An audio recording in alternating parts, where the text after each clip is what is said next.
নমস্কার বন্ধুরা, আমি সুদীপ মণ্ডল। আমাদের চ্যানেলের পক্ষ থেকে আপনাদের সকলকে জানাই সাদর আমন্ত্রণ।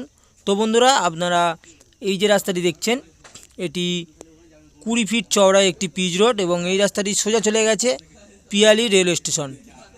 একদম এই বাড়ির পজিশন থেকে মাত্র 1 কিলোমিটার দূরত্ব পিয়ালি রেলওয়ে স্টেশন। আর অপর দিকে এই যে রাস্তাটি দেখতে পাচ্ছেন, এই রাস্তাটি সোজা চলে গেছে তেমাতা হয়ে আপনারা সোনারপুর চলে যেতে পারবেন, বিভিন্ন লোকেশানে পৌঁছে যেতে পারবেন। এই অপর দিকে রাস্তাটি দেখে নিন। এখানকার পরিবেশ খুব সুন্দর পরিবেশ বন্ধুরা, আমি একটু আগেই আপনাদের দেখিয়ে দিয়েছি। এবং এই 20 ফিট রাস্তার পাশেই আপনারা আরও একটি 8 ফুটের রাস্তা পেয়ে যাচ্ছেন, দেখে নিন, প্লটিং রাস্তা। এবং এই রাস্তায় আপনারা ইলেকট্রিক পোস্ট, জলের লাইন অল কমপ্লিট পেয়ে যাচ্ছেন। তো বন্ধুরা, যেতে যেতে আপনাদের এই বাড়িটির লোকেশানটি আগে আমি আপনাদেরকে জানিয়ে দিই। এটি দক্ষিণ 24 পরগনা জীবনতলা থানার অন্তর্গত শোলগলিয়া মৌজা। এবং আপনারা যে বাড়িটি দেখবেন সেই বাড়িটি হলো পিয়ালি নামক একটি জায়গায় অবস্থিত বন্ধুরা। এবং এখানকার আশেপাশে পরিবেশটা আমি আপনাদেরকে দেখিয়ে দিচ্ছি, দেখে নিন। প্রচুর বসতি বসে আছে এবং পরস্পর দেখে নিন ইলেকট্রিক পোস্ট, দেখুন, জলের লাইন অল কমপ্লিট করা আছে। আপনারা এই যে পরিবেশটা দেখছেন, এটি একদম হিন্দু পরিবেশ। এখানে পার্টি পলিটিক্যাল বা কোনো গুন্ডা মোস্তান এরকম কোনো সমস্যা নেই। আপনারা এসেই ভিজিট করে ভালোভাবে সুস্থভাবে বসবাস করতে পারবেন, দেখুন। তো বন্ধুরা, আপনারা এই বাড়ির পজিশন থেকে মাত্র 1 কিলোমিটার দূরত্বে আপনারা এটিএম, ব্যাংক, মাছ বাজার সমস্ত রকমের সুব্যবস্থা আপনারা পেয়ে যাচ্ছেন। তো বন্ধুরা, আমরা বলতে বলতে এই বাড়ির পজিশনে পৌঁছে গেছি, দেখে নিন। পাশেই প্রচুর নিত্য নতুন বাড়ি তৈরি হচ্ছে বন্ধুরা, এবং এটি একদম হিন্দু পরিবেশ, দেখে নিন, দেখুন। আপনারা এই যে রাস্তাটি দেখছেন, এটি 8 ফুটের একটি রাস্তা, দেখে নিন। এবং এই জায়গার সীমানাটি আমি আপনাদেরকে আগে প্রথমেই দেখিয়ে দেব। তার আগে আমি যে বাড়িটির কথা বলছি সেই বাড়িটি হলো এই বাড়িটি, দেখে নিন। এবং বাড়িটির পাশেই দেখে নিন ইলেকট্রিক পোস্ট অলরেডি।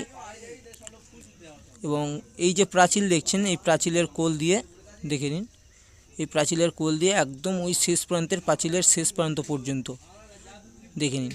এবং প্রাচীরের শেষ প্রান্ত থেকে বাঁ দিকে চলে গেছে, অর্থাৎ লেফট সাইড। এবং এই প্রাচীরের কোল দিয়ে এই রাস্তা বরাবর সীমানা, টোটাল এই জায়গার সীমানা, দেখুন, একদম এই প্লেয়ার পর্যন্ত, দেখে নিন। এই প্লেয়ারের সোজাসুজি করে এই বাড়ি সহ জায়গার সীমানা বন্ধুরা।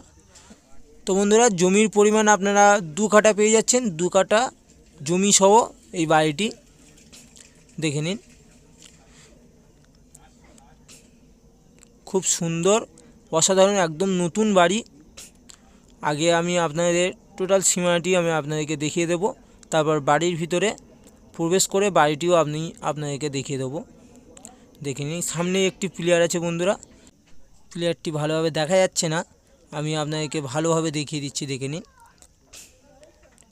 আপনারা যদি আমাদের চ্যানেলে নতুন হয়ে থাকেন তাহলে চ্যানেলটিকে একটি সাবস্ক্রাইব এবং লাইক কমেন্ট করতে ভুলবেন না, দেখে নিন। এই প্লেয়ারের সোজা করে একদম ওই প্রাচীরের কোল পর্যন্ত করে মেপে কমপ্লিট করে নেবেন। আপনাদের যদি মনে হয় এই জায়গা কম আছে, তাহলে আপনারা মেপে কমপ্লিট করে নিতে পারেন, কোনো অসুবিধা নেই। এবং আপনারা চাইলে চারিদিকে বাউন্ডারিও দিয়ে নিতে পারেন। তো বন্ধুরা, বাড়ির ভিতরে আমরা প্রবেশ করলাম, দেখে নিন। কমন মেঝে করা আছে, এটি একটি বারান্দা এবং বাড়িটি সম্পূর্ণ অ্যালবেস্টার দেওয়া বাড়ি, দেখে নিন।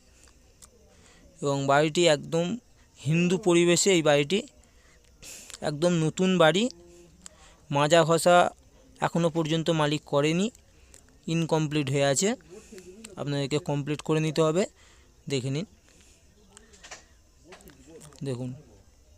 অ্যালবেস্টার দেওয়া একদম নতুন বাড়ি বন্ধুরা। এবং এই বাড়ির পজিশনে একটি সানসেট, পরস্পর 2টি উইন্ডো পেয়ে যাচ্ছেন, দেখে নিন। খুব সুন্দর একটি রুম পেয়ে যাচ্ছেন, বেডরুম দেখুন, এবং তার সাথে একটি বারান্দা আছে এবং পাশেই আপনারা দেখে নিন, বারান্দার পাশেই একটি কিচেন রুম পেয়ে যাচ্ছেন, সম্পূর্ণ অ্যালবেস্টার দেওয়া দেখুন। এবং কিচেন রুমের পাশেই আপনারা একটি বাথরুম ঘর পেয়ে যাবেন। তো বন্ধুরা, আর দেরি না করে আমাদের চ্যানেল প্রতিনিধির নাম্বার আমাদের স্ক্রিনে দেওয়া থাকবে, অবশ্যই যোগাযোগ করবেন। বাথরুম ঘরে দেখে নিন, একদম ইন্ডিয়ান বাথরুম ঘর এবং বাথরুম ঘরে একটি ট্যাপ কল আছে। তো বন্ধুরা, এই বাড়িটি মালিকপক্ষ দাম রেখেছে মাত্র 6 লক্ষ টাকা, খুবই কম বাজেটে। তো বন্ধুরা, আপনারা আমাদের চ্যানেলে নতুন হয়ে থাকলে তাহলে একটি সাবস্ক্রাইব করে রাখবেন, যাতে ভিডিও ছাড়া মাত্র আপনাদের কাছে দ্রুত পৌঁছে যেতে পারেন। এবং আপনারা সুস্থ থাকবেন, ভালো থাকবেন। ধন্যবাদ বন্ধুরা।